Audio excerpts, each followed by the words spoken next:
কথাশিল্পী ইমৰান শ্বাহৰ ৯৩ সংখ্যক উপজাতি।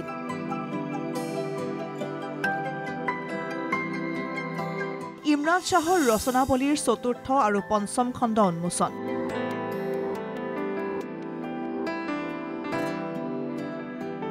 ধাই আলিৰ বাসগৃহত জন্মদিনৰ বৰ্ণাঢ্য আয়োজন।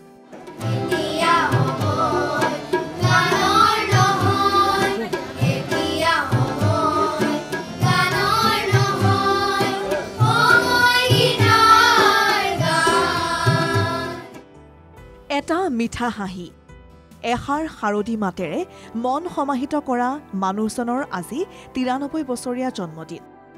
শিৱসাগৰৰ ধাই আলিৰ ঘৰখনতেই শুভাকাংক্ষীয়ে আয়োজন কৰিলে বিশেষ অনুষ্ঠানৰ। শিৱসাগৰীয়াৰ গৌৰৱ, হেঁপাহৰ আদৰৰ এইজন সুসাহিত্যিক ইমৰান শ্বাহ।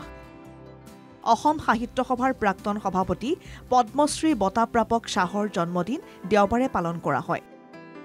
শিৱসাগৰবাসী ৰাইজৰ উদ্যোগত নিজা বাসগৃহতে পালন কৰা উপজাদিনত ইমৰান শ্বাহৰ ৰচনাৱলীৰ ৪ৰ্থ আৰু ৫ম খণ্ড উন্মোচন কৰা হয়। গ্ৰন্থ দুখন উন্মোচন কৰে শিৱসাগৰ বিশ্ববিদ্যালয়ৰ উপাচাৰ্য ড মহাদেৱ পাটগিৰি, JB বিশ্ববিদ্যালয়ৰ উপাচাৰ্য ড জ্যোতিপ্ৰসাদ শইকীয়া, প্ৰহ্লাদ চন্দ্ৰ তাছা আৰু শিৱসাগৰ কলেজৰ শিক্ষা বিভাগৰ প্ৰাক্তন মুৰব্বী অধ্যাপক ঘন হাজৰিকাই। সাহিত্যৰ সকলো দিশলৈ, সি গল্পই বোলক, উপন্যাসই বোলক, নাটকেই বোলক, কবিতাই বোলক, নিবন্ধই বোলক, এই সকলো দিশতে তেখেতৰ অৱদান অনন্য আৰু অতুলনীয়। আৰু আটাইতকৈ গুৰুত্বপূৰ্ণ কথাটো হ'ল তেখেতে যি লিখিছে সেই লেখনিত কেৱল মাত্ৰ সেয়া শব্দৰ মন্তাজ নহয় বা কেৱল মাত্ৰ সেই শব্দ বা বাক্যাংশ নহয়, তাত অন্তৰ্নিহিত হৈ আছে জ্ঞান, বোধ আৰু চেতনা। আৰু সম্ভৱতঃ সেই জ্ঞানবোধ চেতনাই সৰ্বস্তৰৰ সকলো সময়ৰ পাঠকক মন মগজুত ছটপটানি তুলিব পাৰিছে। প্ৰত্যাৱৰ্তনৰ প্ৰতীক্ষাত শীৰ্ষক কথাশিল্পী ইমৰান শ্বাহৰ উপজাদিনৰ অনুষ্ঠানটোত উপস্থিত থাকে শিৱসাগৰৰ বহুসংখ্যক লোক। ১৯৩৩ চনৰ ২৩ নৱেম্বৰত ধাই আলিত জন্মগ্ৰহণ কৰিছিল তেওঁ। ৯ম শ্ৰেণীত পঢ়ি থাকোঁতে বনবাসী কাব্যগ্ৰন্থ ৰচনা কৰে। যোৱা ৮টা দশক নিৰবিচ্ছিন্নভাৱে সাহিত্য সেৱা আগবঢ়ায়। জবানবন্দী ইমৰান শ্বাহৰ বহু পঠিত উপন্যাস।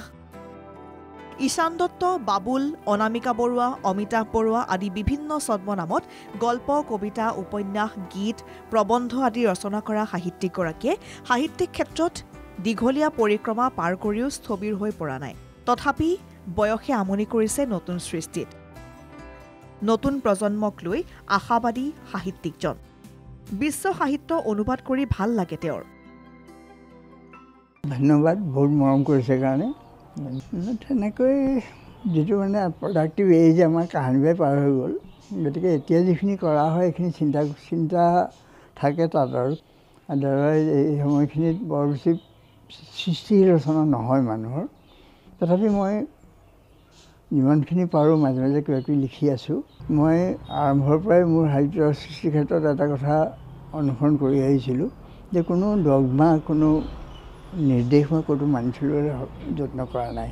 পঢ়োঁতে যিবিলাক ভাল লাগিলে মই অনুবাদ কৰিবলৈ কৈছোঁ। তেতিয়া মানে অনুবাদ কৰিলে কি হয়, মানে পৰীক্ষালৈ পঢ়াৰ নিচিনা হয়। একেবাৰে থৰ' ষ্টাডি কৰা যিটো কৰা হয় সেইটো অনুবাদত কৰিব লগা হয়। তাৰপৰা দেখিছোঁ যে ২-৪জন লিখকৰ লিখাত যিটো আজিকালি বেলেগ বেলেগ ইজামবোৰ আহিছে, উত্তৰ আধুনিকতা আহিছে বা এনেকুৱা কথাবোৰ আহিছে, সেইবোৰ তেওঁলোকে আহৰণ কৰিবলৈ যত্নও কৰিছে। ভাল হৈছে এইটো।